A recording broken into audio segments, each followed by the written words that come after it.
Big alert. ఇక gas cylinder ధర 4,000 రూపాయల పైమాటే. నిజంగా నిజం. ఇరాన్, ఇజ్రాయెల్, అమెరికా దేశాల యుద్ధం కారణంగా ప్రపంచమంతా అతలాకుతలం అవుతోంది. రోజువారీ వాడకంలో గ్యాస్ సిలిండర్ అనేది కీలకం. ఓ రకంగా చెప్పాలంటే ప్రస్తుతం మన జీవితానికి ఇది కూడా ఓ జీవనాధారమే అని చెప్పాలి. రాత్రికి రాత్రి ప్రభుత్వం తీసుకున్న ఒక నిర్ణయం దేశ ప్రజల జీవితాలను గందరగోళంలోకి నెట్టేయబోతుంది. అదే ఎల్పిజి గ్యాస్ ధరల పెంపు. అసలు ఈ పరిస్థితి ఎందుకు వచ్చింది? అంతర్జాతీయ మార్కెట్కు గ్యాస్ ధరలకు సంబంధం ఏంటి? ఈ ధరల పెరుగుదల సామాన్యుడి కడుపు మీద ఎలా కొట్టబోతుంది? ఈరోజు ఈ వీడియోలో మనం పూర్తి వివరాలను విశ్లేషిద్దాం. వీడియో అయితే ఎక్కడ స్కిప్ అవ్వకుండా చూడండి. ముందుగా మనం ఈ ధరల పెంపు వెనుక ఉన్న కారణాలను అర్థం చేసుకోవాలి. గ్లోబల్ మార్కెట్లో ముడి చమురు, సహజ వాయువు ధరలు నిరంతరం పెరుగుతూనే ఉన్నాయి. దీనివల్ల ఎన్నో దేశాలు ఎంతో ఇబ్బంది పడుతున్నాయి. శ్రీలంక వంటి దేశాలు తమ అవసరాల కోసం పూర్తిగా దిగుమతులపైనే ఆధారపడతాయి. ప్రస్తుతం శ్రీలంక వద్ద విదేశీ మారక ద్రవ్యం అంటే ఫారిన్ ఎక్స్చేంజ్ రిజర్వ్స్ చాలా తక్కువగా ఉండడం వల్ల అంతర్జాతీయ మార్కెట్లో పెరుగుతున్న ధరలకు అనుగుణంగా గ్యాస్ను కొనుగోలు చేయడం ఆ దేశానికి పెనుభారం అవుతోంది.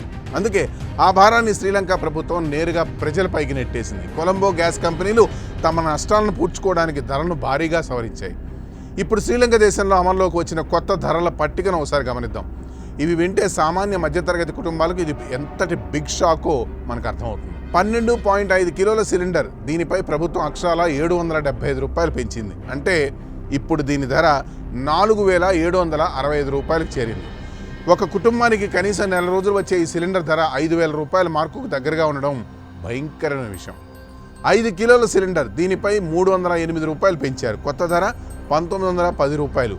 2.3 కిలోల సిలిండర్, చిన్న సిలిండర్లపై కూడా 140 రూపాయలు పెంచి దీని ధరను 840 రూపాయలకు తీసుకొచ్చారు. సాధారణంగా ధరలు 10 లేదా 20 రూపాయలు పెరిగితేనే మనం ఆందోళన చెందుతాం.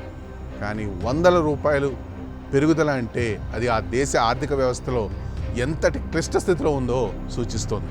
గ్యాస్ ధరలు పెరగడం అంటే కేవలం వంట గ్యాస్ ఖర్చు పెరగడం మాత్రమే కాదు, ఇది ఒక చైన్ రియాక్షన్ లాంటిది. గ్యాస్ ధరలు పెరగడంతో హోటళ్లలో భోజనం, టిఫిన్ ధరలు విపరీతంగా పెరుగుతాయి. గ్యాస్ ఆధారిత వాహనాలు నడిపే వారిపై ఈ ప్రభావం నేరుగా పడుతుంది. ఇంధన ధరలు పెరిగితే నిత్యావసర వస్తువుల ధరలు కూడా ఆటోమేటిక్గా పెరుగుతాయి. దీనివల్ల సామాన్యుడి కొనుగోలు శక్తి పడిపోతుంది. ప్రస్తుత పరిస్థితుల్లో శ్రీలంక వీధుల్లో కనిపిస్తున్న దృశ్యాలు చాలా కలచివేసేలా ఉన్నాయి.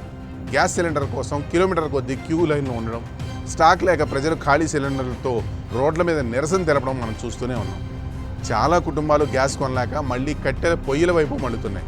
ఆధునిక కాలంలో ఒక అభివృద్ధి చెందుతున్న దేశం ఇలాంటి స్థితికి రావడం వెనుక ప్రభుత్వాల ఆర్థిక విధానాలు, ప్రపంచ రాజకీయాల ప్రభావం ఎంతో ఉంది.